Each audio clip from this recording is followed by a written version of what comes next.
함께 말씀 보도록 하겠습니다. 오늘 성경 말씀은 로마서 5장 3절부터 6절의 말씀까지 되겠습니다. 로마서 5장 3절부터 6절까지의 말씀. 그 중에서 오늘은 새로운 구절인 5장 6절을 함께 봉독하도록 하겠습니다. 다 찾으시려고 로마서 5장 6절 봉독합니다. 우리가 아직 연약할 때 기약대로 그리스도께서 경건하지 아니하는 자를 위하여 죽으셨도다. 아멘. 자, 무엇이 진리인가라는 이 말씀을 가지고 여러분들과 함께 은혜를 나누도록 하겠습니다. 자, 이 한 절 넘어오는 것이 참으로 이렇게 어렵습니다. 이렇게 로마서의 말씀들 속에서 더욱더 이제 10장으로 나가면 지금 현재 로마서 1장부터 9장까지는 계속적으로 지금 무엇을 얘기를 하고 있냐면 교리가 무엇인지, 교회에 하나님께서 우리들에게 베푸신 그 섭리가 무엇인지를 지금 계속적으로 이 로마서 앞부분에서 전부 다 다루고 있어요. 그리고 로마서 이제 10장 이후로 넘어가면 성도가 이와 같은 하나님의 은혜와 하나님의 말씀으로서 어떻게 성도가 살아가야 하는지에 대해서 그 말씀들을 쭉 기록하여 놓고 있기 때문에 제가 더더욱 더 앞부분에 앞절에 대해서 더 신경을 쓰는 이유가 정확한 바른 올바른 교리가 여러분들 머릿속에 자리 잡고 있어야지, 그래야지 올바른 신앙생활을 이루어낼 수 있어요. 그래서 이 뒷구절에 갔을 때는 제가 여러분들 조금 속도를 빨리 내겠지만 이 앞부분만큼은 좀 더디 가더라도 우리 성도님들이 잘 이해하시고 또 이해된 말씀들을 여러분들의 말씀을 올바르게 잘 정리를 하셔서 정말 하나님께서 원하시는 올바른 신앙으로 여러분들이 나아가시기를 바랍니다. 그러기 위해서는 사랑하는 성도님들, 우리들은 우리들 눈앞에 있는 작은 그림들만을 보아서는 안 돼요. 우리는 우리 눈에 보이지 아니하는 큰 그림을 볼 수 있어야 돼요. 더욱더 큰 그림. 하나님께서 우리를 향하고 계시는 큰 소망, 큰 그림. 전부 다 하나님께서는 우리 성도님들을 향해서 큰 그림을 그려놓고 계세요. 그런데 우리들은 그 그림의 아주 미비한 작은 일부분만을 보면서 하나님 왜 이렇게 일을 더디하게 해주십니까? 하나님 더욱더 제게 큰 뜻을 품게 하여 주시고 큰 그림을 보일 수 있게끔 하여 주시는 것이 아버지 하나님은 훨씬 더 영광스럽지 않겠습니까? 라고 우리는 늘 생각하더란 것이에요.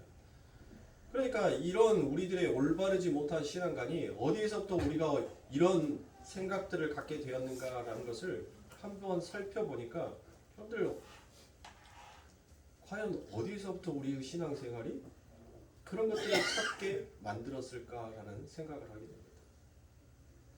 저도 주일학교 전도사로 생활을 한 적이 있었겠죠. 모든 단계들 다 걸쳐가면서 담임 목사 이제 이 자리에 올라왔으니까. 자, 우리가 주일학교 때 그 주일학생들한테 뭐 여기에서는 주일학교를 보내셨던 분들도 계실 거고 주일학교의 그 유년 시절이 없이 그냥 장성한 분량이 되어서 어른이 되어서 이제 예수를 영접하시고 믿으신 분들도 분명 계실 겁니다. 그런데 주일학교 아이들 우리가 찬양들 속에서 주로 보았던 것, 또 주로 율동을 하면서 불렀던 찬송이 무엇인가라고 했더니 여러분들 혹시 구원열차, 나는 구원열차 여러분들 기억나시죠? 네. 나는 구원열차 올라타고서 나는 천국 갈 거야. 차표 필요 없어요. 왜냐? 우리 주님이 찬양되시니 나는 아버지 하나님의 나라에 갈 거예요 하고 나는 구원열차에 대한 그 찬송을 부르기도 했습니다. 근데 대부분 또 여러분들이 그것만 생각해요. 여러분 또 주일학교 때 그 다음에 주일학교 찬양을 인도하셨을 때 여러분들 또 생각나는 찬송이 있으세요? 나는 주의 군병. 혹시 그거 찬송은 모르세요? 나는 주의 군병.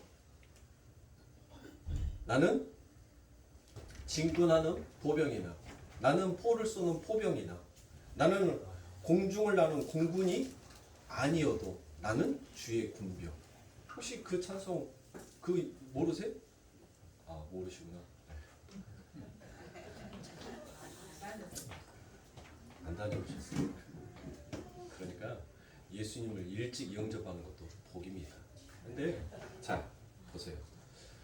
교회에서는 이런 찬송을 하고 또 이런 율동을 하면서 아이들에게 무엇인가를 심어주더라는 것입니다. 근데 그 심어주는 게 과연 무엇인가라는 거예요.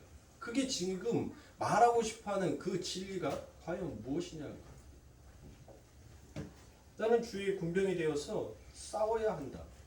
그러니까 싸워야 한다는 것은 분명 내가 누군가를 대적해야 할 그 상대가 있다라는 거죠. 그런데 그 대적해야 할 상대가 있다라는 것을 우리는 막연히 무엇으로만 생각하냐면 그게 마귀요, 귀신이요, 사탄이다라고 그렇게만 생각을 하더라는 것입니다. 그래서 나는 그 전쟁에 반드시 싸워서 승리하는 자가 되기 위해서는 나는 이 세상을 살아가는데 어떠한 마음으로 살아가야지만이 나는 그 대적들을 싸워서 승리할 수 있는 주의 군병이 된다라는, 주의 군사가 된다라는 그와 같은 마음과 다짐을 갖냐면 나는 이 세상을 살아가는데 도덕을 잘 지켜야 돼. 그리고 윤리적인 삶을 살아야 돼. 내 안에서는 착함을 하기 싫지만 억척스럽게라도 그 착하게 살려고 하는 삶을 살기 위해 나는 노력해야 돼라고 그와 같이 생각을 하더라고요.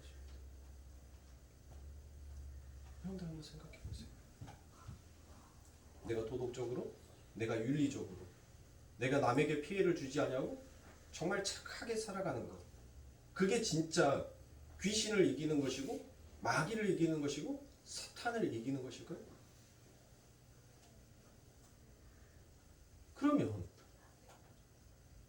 도대체 우리가 싸워 이겨내야 할 그 대적은 너무나도 모호하지 않습니까? 내가 윤리를 지키지 않냐고, 내가 도덕적으로 살지 못하고, 내가 착하게 살지 아니하였을 때는 나는 늘 패자가 되는 것입니까? 그러면 이와 같이 얘기를 한다면 우리 예수님께서 십자가에 승리하셨다라는 그 말씀은 도대체 어디로 가는 겁니까? 아버지 하나님의 은혜는, 그리고 그 하나님의 권세는 도대체 어디로 흘러가고 있느냐는 것입니다. 그런데 자꾸 이 세상은 인간의 가능성을 자꾸 그렇게 부추기기 시작하더라. 너는 충분히 할 수 있어? 너는 충분히 가능한 자야. 그래서 너 스스로 사탄을 이겨낼 수도 있고 마귀를 이길 수도 있고 귀신을 쫓아낼 수도 있어. 그와 같이 얘기를 합니다. 아니 그런 것들을 우리가 능히 쫓아내고 이길 수 있는데 왜 저와 여러분들은 날마다 이 세상을 살아가면서 죄를 짓냔 말이에요. 하나님의 말씀을 접하고 있는 이 순간에도 하나님의 말씀에 여러분들 집중하는 것이 아니라 오직 내 생각에 사로잡힌 내 생각 속의 진리를 버리지 못하고 그 하나님의 말씀을 옳고 그름을 나누고 분별을 하려고 하는 그와 같은 심령을 갖고 있냔 말이에요. 그러면 또 제가 이렇게 말씀을 드리면 목사님 무슨 근거로 그렇게 말씀하십니까? 라고 또 저에게 질문하실 사람들이 있기 때문에 제가 성경의 말씀을 근거대로 차근차근 여러분들에게 과연 우리가 쫓고 있는 진리가 무엇이고 왜 예수 그리스도께서 그 십자가의 죽으심이 우리들의 삶 가운데 승리가 되는 것이고 그 승리의 삶을 우리들보다 똑같이 살라라고 명령하신 그 아버지 하나님의 진리가 과연 무엇인가를 여러분들과 함께 이제 나누어 보도록 하겠습니다. 자,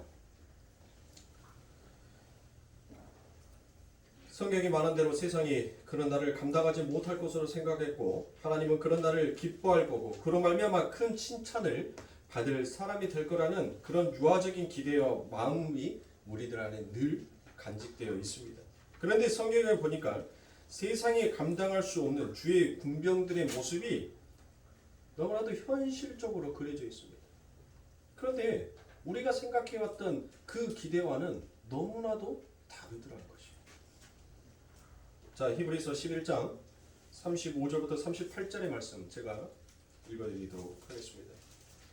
어떤 이들은 더 좋은 부활을 얻고자 하여 악행을 받되 구차히 면하지 않았으며 또 어떤 이들은 희롱과 채찍질 뿐 아니라 결박과 옥에 갇히는 시험도 받았으며 돌로 치는 것과 톱으로 켜는 것과 시험과 칼에 죽는 것을 당하고 양과 염소의 가죽을 입고 유리하여 궁핍과 환난과 학대를 받았으니 이런 사람은 세상이 감당치 못하도다. 저희가 광야와 산중과 아멸과 토굴에 유리하였느니라 라고 이와 같이 얘기합니다. 여러분들 히브리서 11장 이 말씀을 제가 여러분들에게 읽어드렸는데 여러분들 문득 여러분들의 마음속에서 어떤 생각이 드십니까? 우리가 3월 1일 날이 무슨 날이었죠? 3.1절이죠. 3.1절은 무엇 하는 날입니까? 독립운동한 날 맞지 않습니까? 그러니까 마치 주의 군병으로서 살아가야 되는 우리들이 마치 이 세상을 독립운동하는 자들처럼 이와 같이 살아야, 이와 같이 이겨야 한다라는 그와 같은 마음들이 우리들 속에 밀려오지 않으세요? 마치 이 세상을 이와 같은 만세 삼창을 불러야 하는 자처럼 이렇게 살아야 한다라는 그런 기대감이 여러분들의 삶 가운데 오지 않는다는 것입니다. 정말 세상을 그렇게 악바리처럼 이를 악물고 이기는 게 하나님이 우리에게 요구하시는 이김일까요? 과연 그것이 승리다라고 말할 수 있습니까? 그렇다면 그런 악바리들과 함께 천국에서 영원히 산다는 것이 정말 과연 행복한 것일까요? 그게 우리가 꿈꾸고 있는 천국이냔 말이에요. 지금 세상이 감당하지 못하는 사람이라고 성경이 이야기하는데 이들이 도대체 한 것이 무엇을 한 것이 있다라고 얘기합니까? 이들이 무엇을 했어요? 히브리서 11장에서 31절부터 35절의 말씀 속에서 여러분들 무엇을 했다라고 얘기합니까? 그들이 한 것은 아무것도 없어요. 이들이 하는 것은 희롱과 결박과 악행과 궁핍과 환난과 학대를 받았으며 유리하다가 무엇했다는 거예요? 결국 죽었다라고 얘기를 합니다. 이게 끝이에요. 더 이상의 말씀이 없어요. 그들이 뭔 독립운동을 해가지고 무엇인가 대단한 혁신과 혁명을 일으켰다라는 그와 같은 말씀이 없더란 거예요.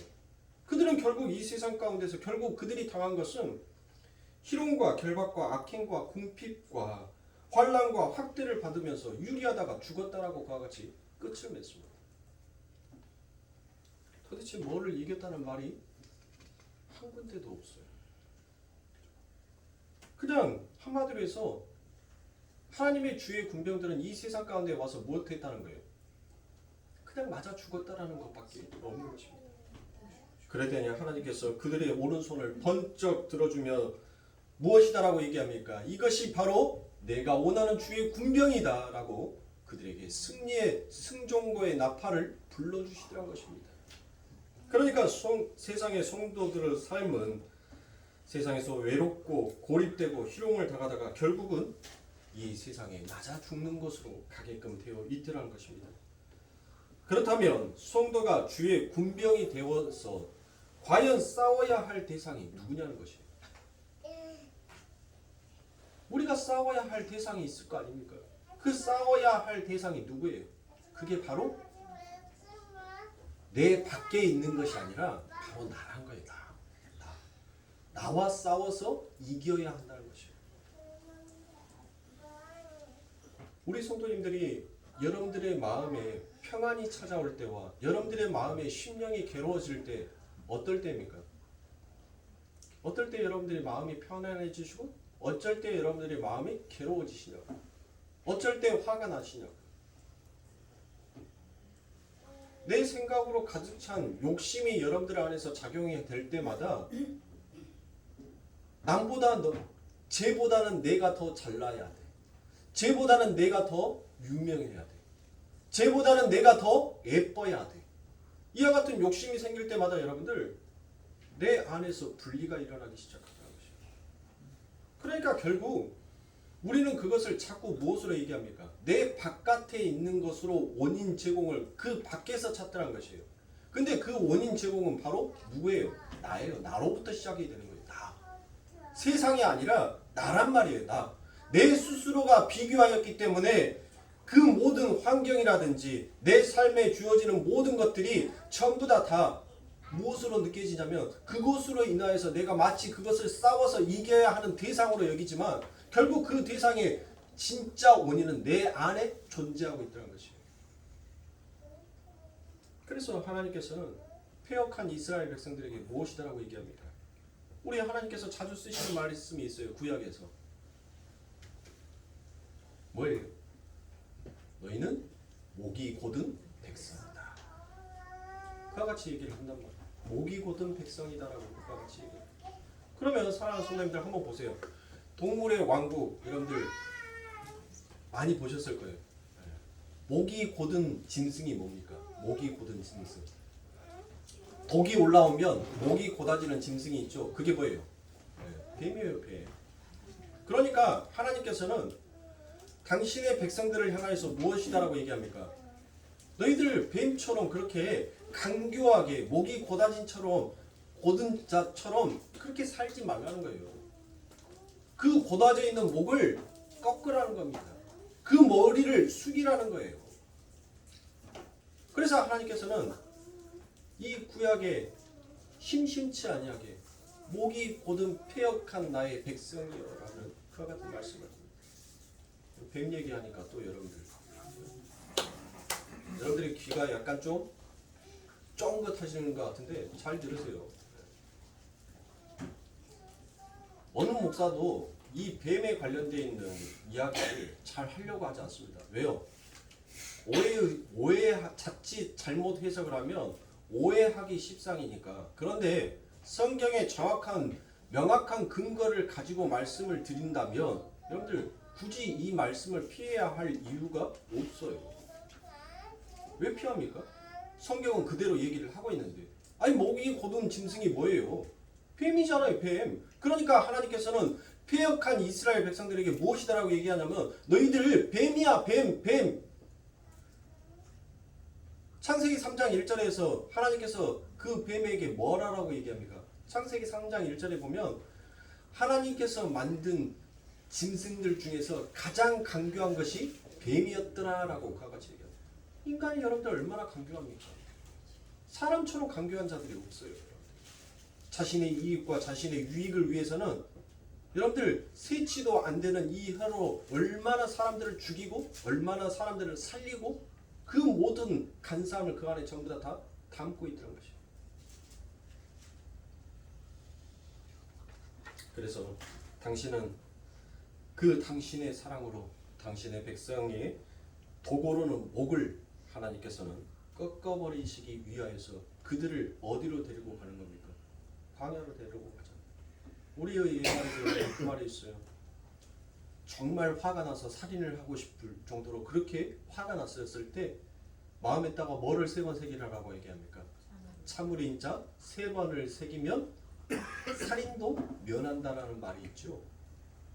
지금 내가 분내어서 목이 곧아져 있는 것을 잠시 숨을 고르고 생각하여 보면 그게 아무것도 아닌 나의 육신의 종욕, 이생의 자랑, 안목의 정욕에서 나오는 그와 같은 것이었다는 것을 우리가 쉽게 알게 되더라는 것입니다.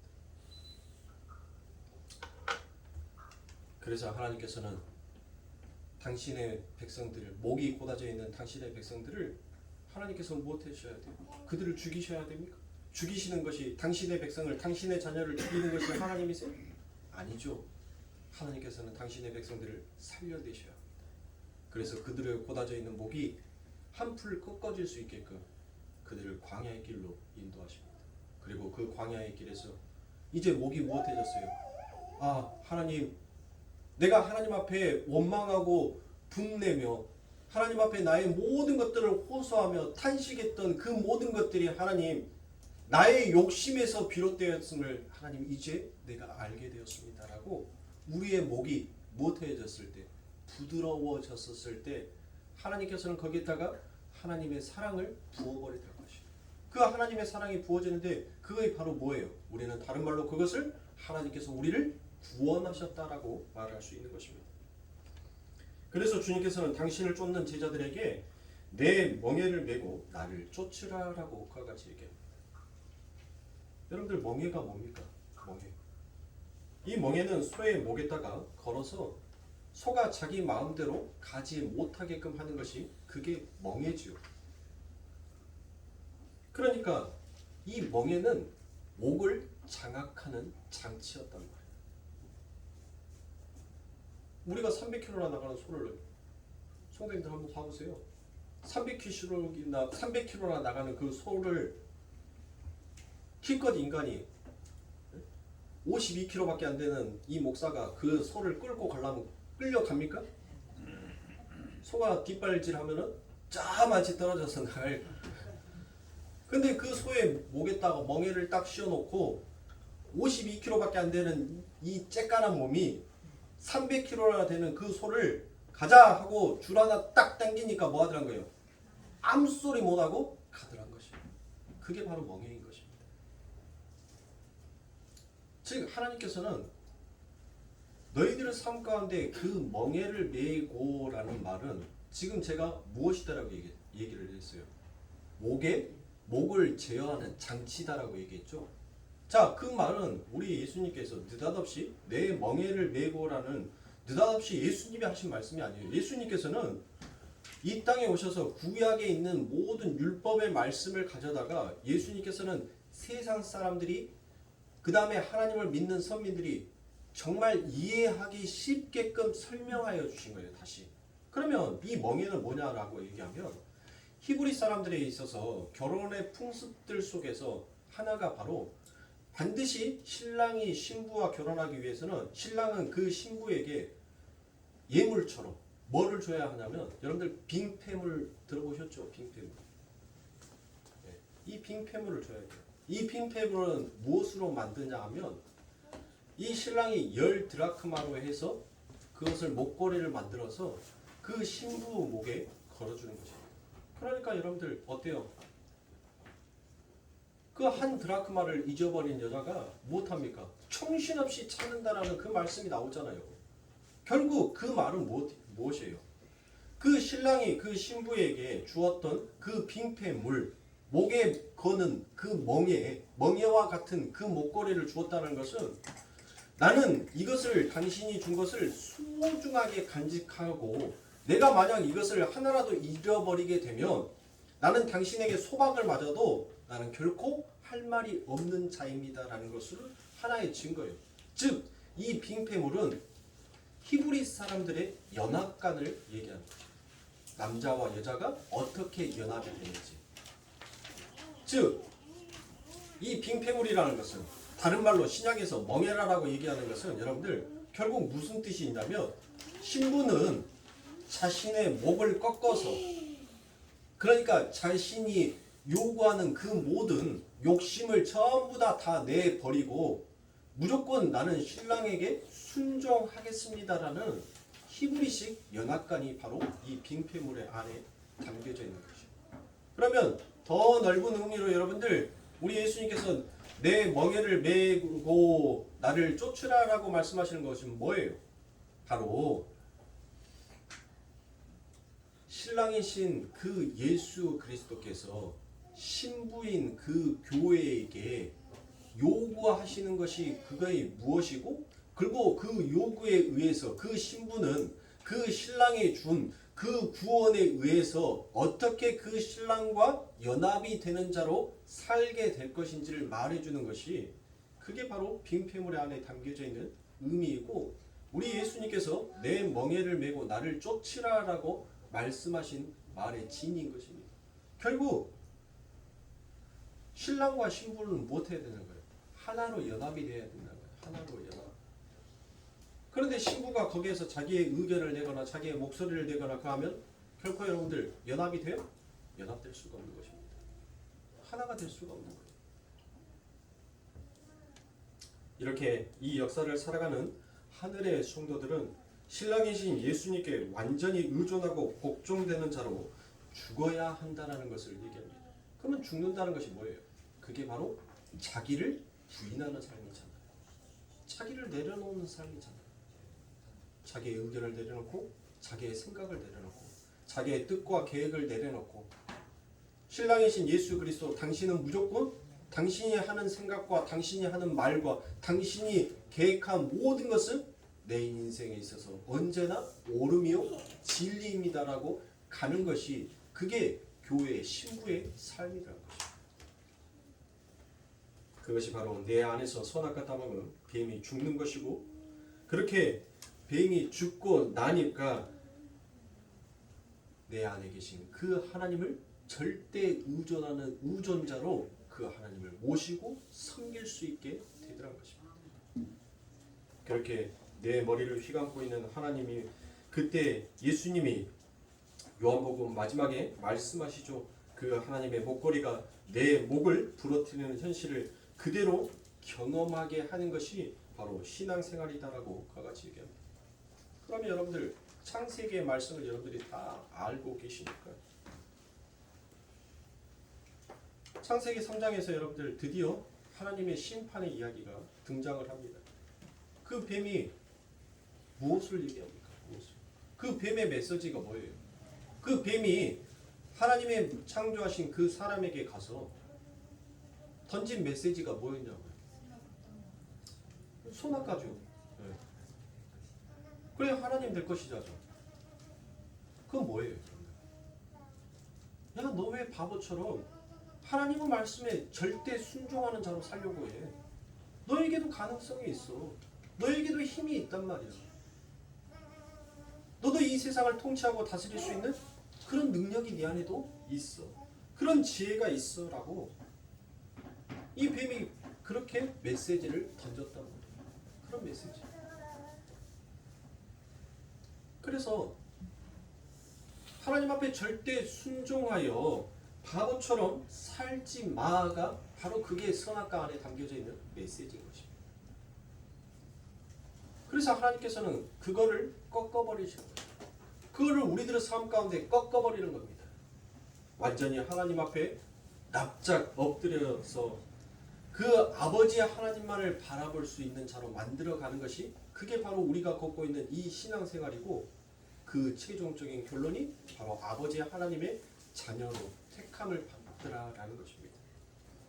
그러므로 성도들의 이 신앙생활은 결국 무엇이에요? 우리의 목이 꺾어지는 것이니까 그게 우리에게는 무엇으로 다가오더라? 로마서 오늘 본문의 말씀에 환난으로 우리들의 삶 가운데 그것이 다가오게 되는 것입니다. 자꾸 내 의견을 내고 싶어요. 자꾸 하나님 앞에 내 생각을 주장하고 싶어요. 그리고 나의 뜻과 나의 옳음을 늘 하나님 앞에 변명처럼 늘어놓기를 원하더라는 것입니다. 그러니까 사랑하는 성도님들 보세요. 우리가 진짜 하나님의 백성, 하나님과 연합된 자라면 우리는 무엇으로 가야 돼요? 하나님 당신이 맞습니다. 당신이 옳습니다. 당신이 말씀하신 그 길만이 생명의 길입니다. 내가 찾고 있는 길은 생명의 길이 아니라 사망의 길을 가고 있는 자가 맞습니다. 그런데 과연 우리가 그러냔 말이에요. 저와 여러분들이 과연 그와 같은 삶을 살고 있냔 말이에요. 정말 우리가 무슨 하나님의 뜻대로 살아보기려고 정말 애쓰고 있다라고 그와 같이 말할 수 있냔 말입니다. 내 생각을 굳혀요. 내 마음과 내 뜻을 굳혀요. 그리고 하나님 이렇게 해 주셔야 합니다라고 그 하나님을 우리가 이겨 먹으려고 하더란 것이에요. 무엇으로? 하나님께서는 선악과 따먹기 전에는 하나님의 말씀이 떨어지면 하나님 감사합니다. 아멘입니다. 하나님 할렐루야입니다. 하나님 은혜에 고맙습니다라고 그렇게 찬송했던 우리가 언제부턴가 하나님께서 나는 동쪽으로 가고 싶은데 해가 뜨는 동쪽으로 가고 싶은데 하나님께서는 자꾸 그 해를 등지고 가는 서쪽으로 향하여서 나에게 가라라고 얘기를 하는 거예요. 왜 하나님 내 인생에 있어서 저렇게 떠오르는 태양처럼 하나님 희망을 향하여서 달려가게끔 하는 것이 아니라 왜 내 삶 가운데 저 해를 등지고 나는 자꾸 죽어가는 그 어둠 쪽으로 나를 달려가게 하십니까? 라고 우리는 하나님 앞에 오히려 그와 같은 분토를 내더란 것입니다. 이게 과연 진짜 하나님의 뜻에 순종하는 자라고 말할 수 있습니까? 그러니까 결국 뱀은 누구예요? 하나님의 뜻과 반대로 가려고 하는 것이 그게 뱀이에요. 그것을 우리는 사탄이요 곧 요한계시록 20장에 가면 곧 마귀요 사탄이라고 그와 같이 이야기를 하잖아요. 그게 뱀, 곧 마귀요 사탄인 거예요. 하나님의 뜻과 반대로 반역하여 살려고 하는 것이 그게 마귀란 말이에요. 근데 그것이 내 밖에서 일어나는 것이 아니라 내 안에서 일어나더란 것이에요. 내 삶 가운데 주어지는 문제, 내 환경 속에서 주어지는 문제, 내 가족으로부터 오는 문제, 내 사회와 직장으로부터 오는 그 모든 문제들로 인하여서 전부 다 하나님의 뜻이 맞습니다, 옳습니다라고 가는 것이 아니라 오히려 전부 다 역행으로 가려고 하더라고요. 여러분들, 우리가 역주행하면 못해요. 고속도로에서 역주행하면 죽는 거예요. 그게 빠른 지름길이 아닙니다. 그게 올바로 가는 인생의 길이 아니란 거예요. 그런데 전부 다 정도의 길을 가는 것이 아니라 전부 다 이 역사를 역주행을 하면서 나는 옳은 길을 가고 있어, 나는 잘 가고 있어를 외치고 있다는 거예요. 하나님 보기에는 못하는 거예요. 전부 다 역주행해서 죽음으로 가고 있는데, 죽음으로 치닫고 있는데 겨우 내 인생 앞에 문제 하나 싹 피했다고 해서 난 살았다. 내 앞에 다가오는 큰 산 하나 넘었다고 해서 나 또 살았네, 나 또 이겼네. 그래서 하나님께서는 우리의 길을 차단시켜버려요. 더 이상 앞으로 달리지 못하게끔, 반대의 길로 가게끔. 그게 진짜 종도의 길이니까. 너희들은 바로 어둠에서부터 빛으로 창조되어 가는 자이지, 너희는 빛에서부터 어둠으로 가는 자가 아니다라는 것을 하나님께서는 설명하시기 위하여서 우리를 자꾸 해가 등지는 그 서쪽을 향하여서 가게끔 만드시는 거예요. 너희의 처음의 자리는 어둠이었다는 것을 하나님께서는 우리들 삶 가운데 상기시키는 것입니다. 어둠이었던 너희가 그 빛을 향하여서 어떻게 돌아서 그 빛이, 태양이 떠오르는 자리에 너희들이 설 수 있게 되는지를 하나님께서는 설명하시는 것이, 그게 바로 우리의 인생의 신앙생활이라는 거예요. 그런데 무엇을,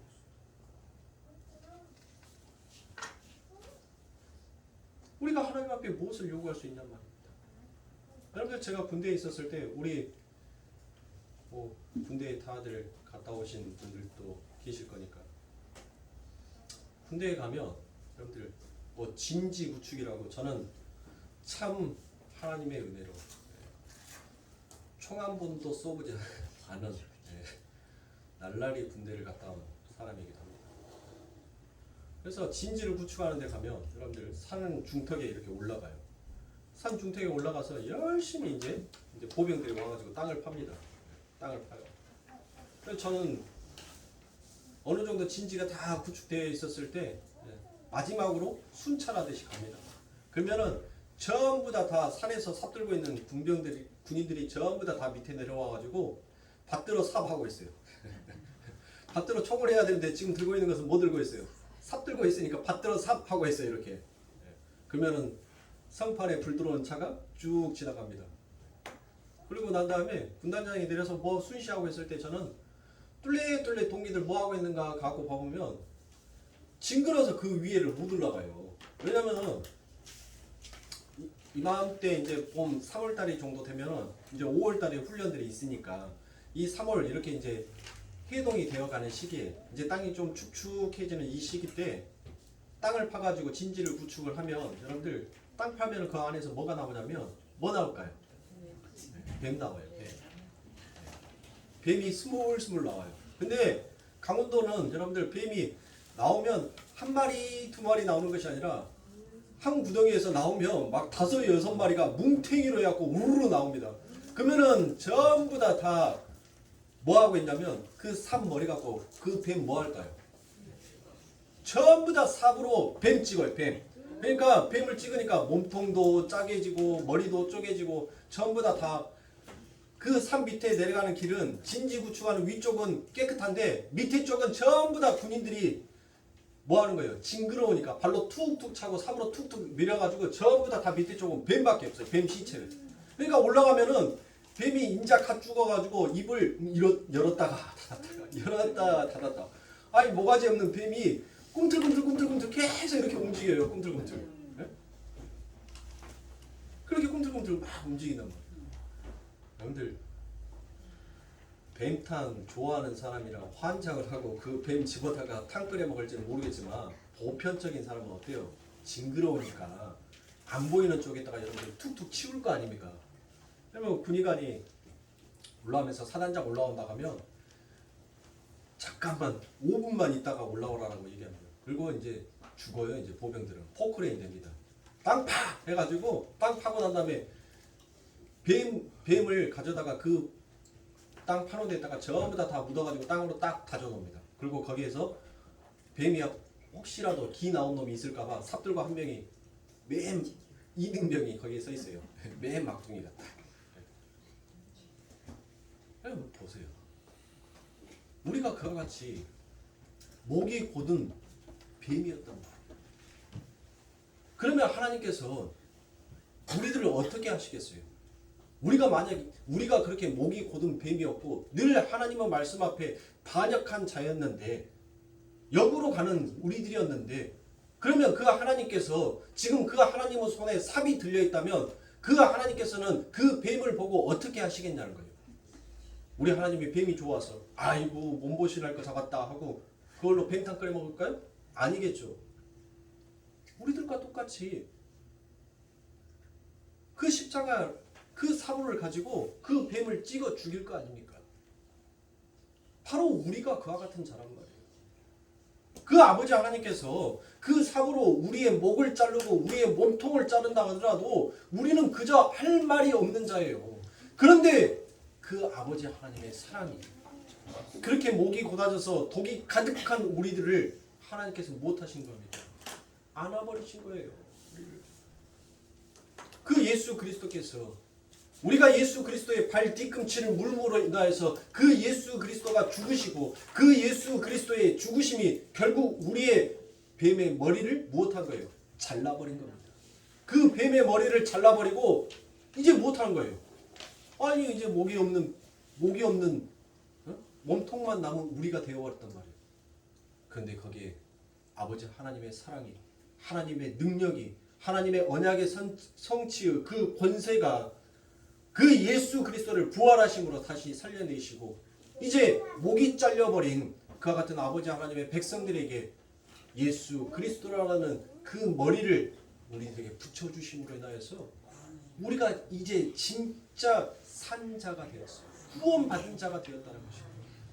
과연 이것을 사랑하는 성도님들 이 은혜를 여러분들 이해가 하고 정말 알고 계십니까?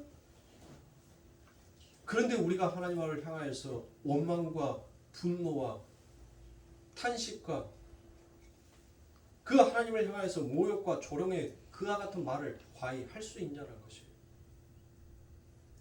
하나님께서 내 소원을 아니 들어주신다 할지라도 내가 한 기도를 하나님께서 듣지 아니하시고 이루어주지 아니하신다 할지라도 하나님 나는 그저 아버지 하나님은 그 은혜 앞에 말할 수 있는 거 하나님 앞에 고할 수 있는 거 이것만으로도 하나님 내게는 족하옵니다라고 과히 말할 수 있는 성도가 이 땅에 몇 명이나 되냐는 것이에요. 그래서 사랑하는 성도님들 저와 여러분들은 이제 들었으니까 이제 깨달았으니까 하나님께서 내 삶 가운데 하나님의 내가 원하는 기도 내가 바라는 계획, 내가 꿈꾸는 이상들을 하나님께서 실현시켜 주지 아니하시고 이루어 주지 아니하신다 할지라도 내가 당신을 아바 아버지라고 부를 수 있게끔 나를 산 자로 살아있는 자로 죽어있는 자가 아니라 나를 살아있는 자로 그 땅에서 나를 일으켜 주심에 나는 그저 감사할 뿐입니다라고 가는 것이 진짜 하늘의 백성, 천국의 백성인 것입니다.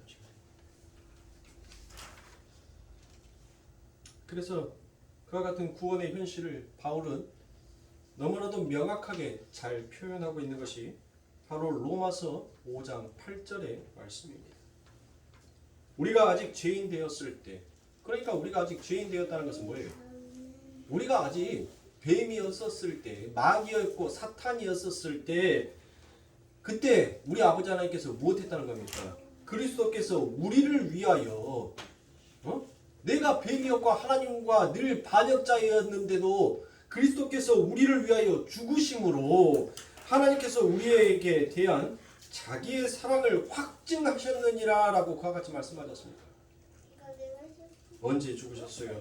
우리가 뭐가 자격을 갖추었을 때라고 그와 같이 얘기합니까? 아니 우리 예수님께서 언제 죽으셨냔 말이에요. 내가 어떤 예수님으로부터 내가 자격을 갖추었을 때 우리 예수님께서 죽으셨냔 말이에요. 아니죠. 그러면 구원은 언제 일어난 것입니까? 바로 우리가 죄인 되었었을 때, 여전히 하나님의 말씀 앞에 반역자로 살고 있었을 때, 그때 일어났더라고 이야기하고 있지 않습니까? 그래서 10절에서 무엇이다라고 얘기합니까? 곧 우리가 원수 되었을 때, 여기서는 이제 하나님께서, 여기서는 바울이 한술 더 떠요. 네? 한술 더 뜬다니까요? 자, 위에서는 우리가 뭐 했었을 때? 죄인 되었을 때라고 얘기하죠. 그런데 10절에서는 우리가 뭐 되었을 때? 하나님과 원수 되었을 때라고 이야기하지 않습니까? 자, 우리가 구원을 받았죠. 그러면 구원받고 난 다음에 우리가 금방 성자가 되나요? 아니죠.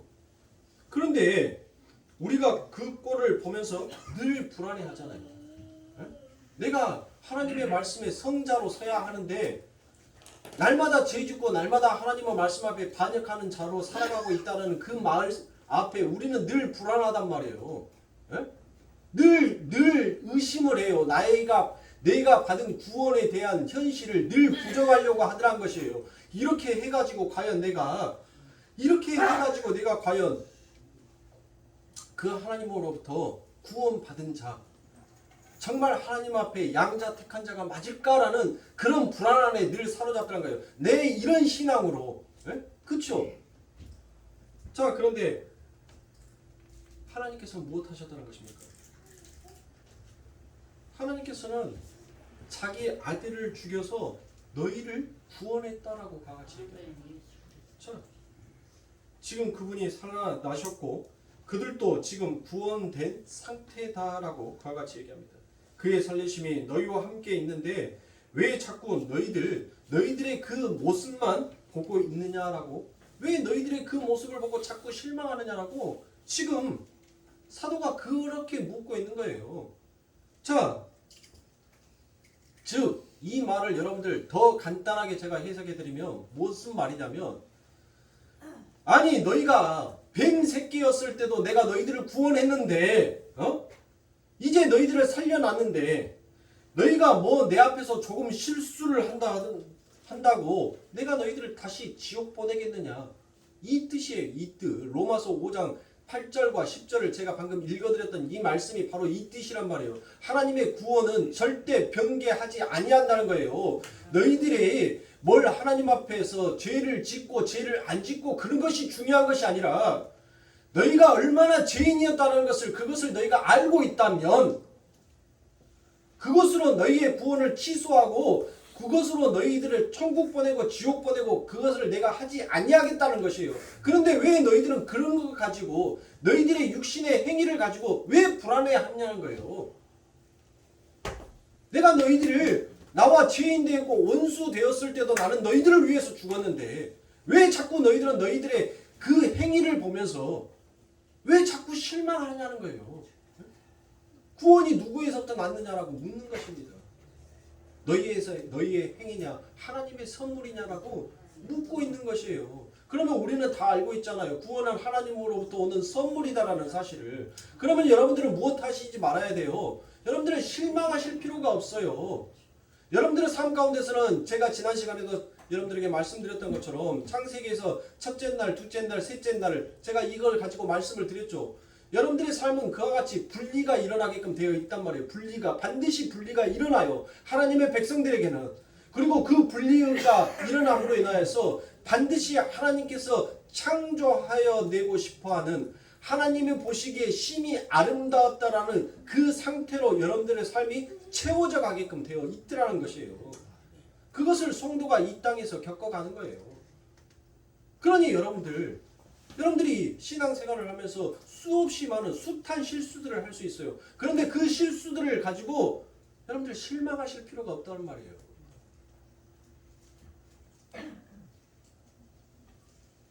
실수를 하고 실패를 해봐야지만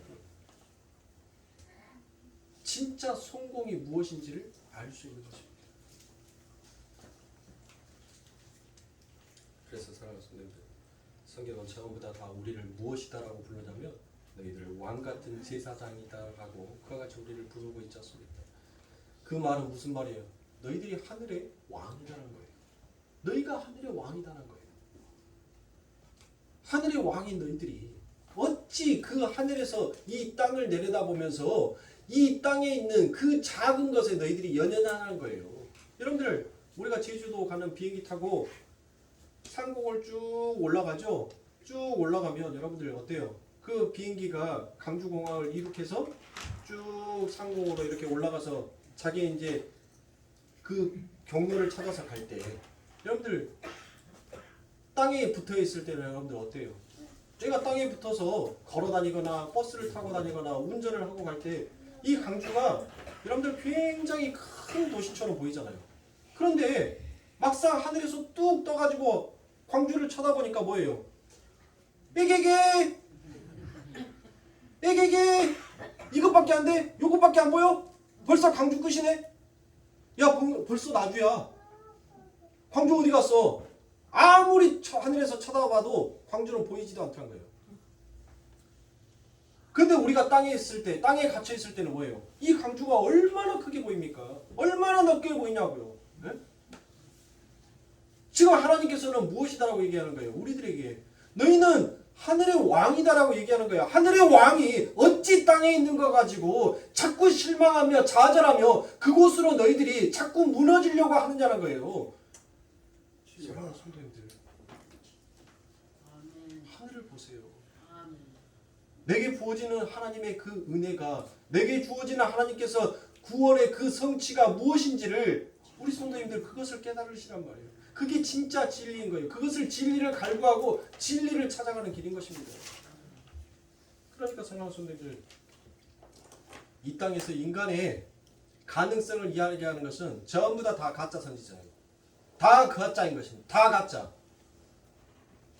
오직 절대자는 하나님이에요. 인간을 살리고 죽일 수 있고 인간이 가능케 하고 불가능하게 하는 그 모든 것들을 이루는 것은 하나님만 가능한 거예요. 인간이 할 수 없어요. 그래서 우리는 무엇하는 것입니까?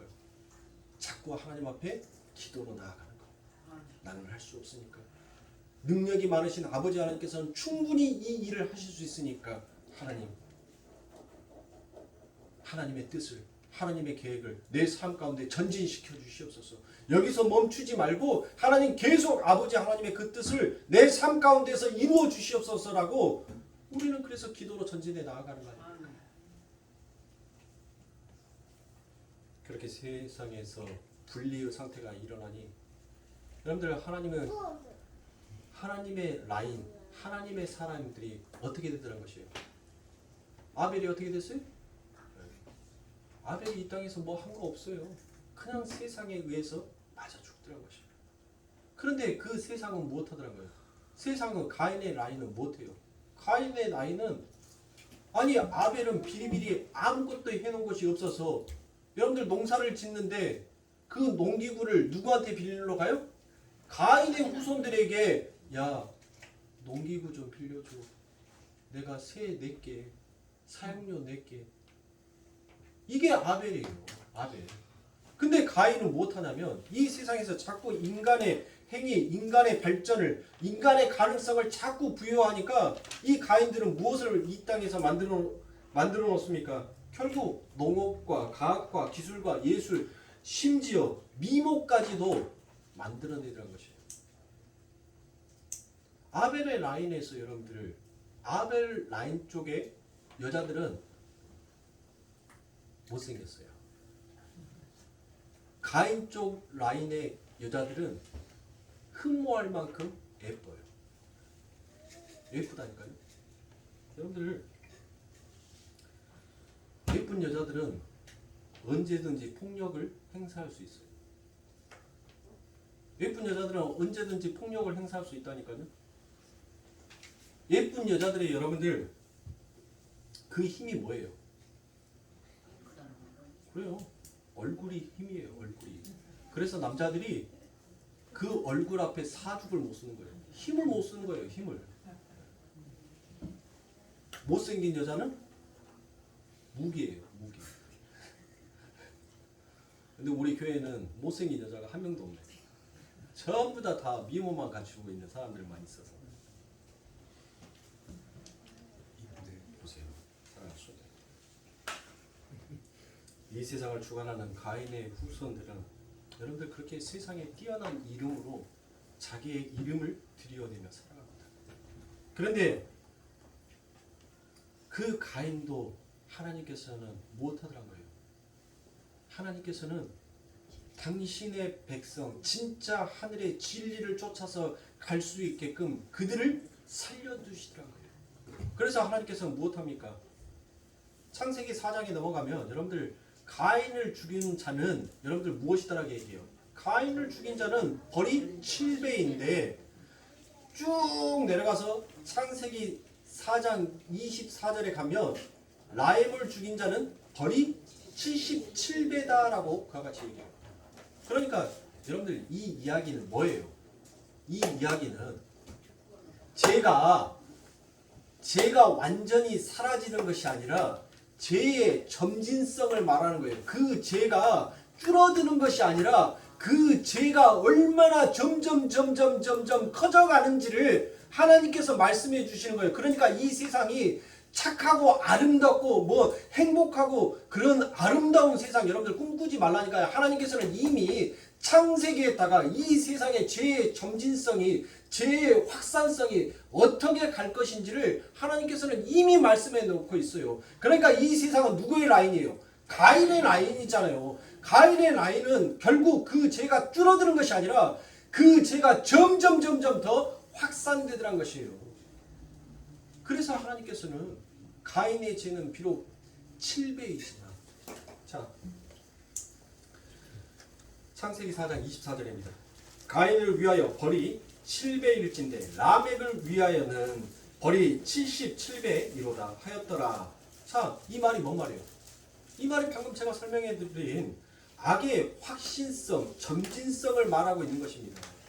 아담이 다시 아내와 동침하며 그의 아들을 낳아 그 이름을 셋이라 하였으니 이는 하나님이 내게 가인이 죽인 아벨 대신에 다른 씨를 주셨다 함이며 라고 되어 있죠. 자, 여기에서 이 씨가 뭐예요? 씨를 제가 뭐라고 말씀을 드렸죠? 히브리어로 제라라고 얘기했죠. 제라는 뭐예요?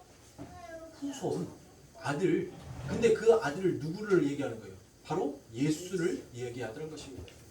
그러니까 이걸 사도 바울이 후손은 한 사람 바로 그리스도다라고 그와 같이 딱 못을 박아서 얘기를 한단 말이에요. 왜요? 지금 이 아벨이 죽고 난 그 아벨이 죽음으로 인하여서 그 아벨의 뒤를 잇는 자가 누구라는 것이? 바로 셋이라는 거죠. 그런데 여러분들 26절에 가서 드디어 이제 이들이 무엇을 합니까? 셋의 라인들이 하는 일이 등장을 해요. 이제 셋의 라인이 이 땅에서 하는 일이 드디어 기록이 된단 말이에요. 자, 셋도 아들을 낳고 그 이름을 에노스라 하였으며 그때 사람들이 비로소 여호와의 이름을 불렀더라라고 이와 같이 얘기합니다. 보세요.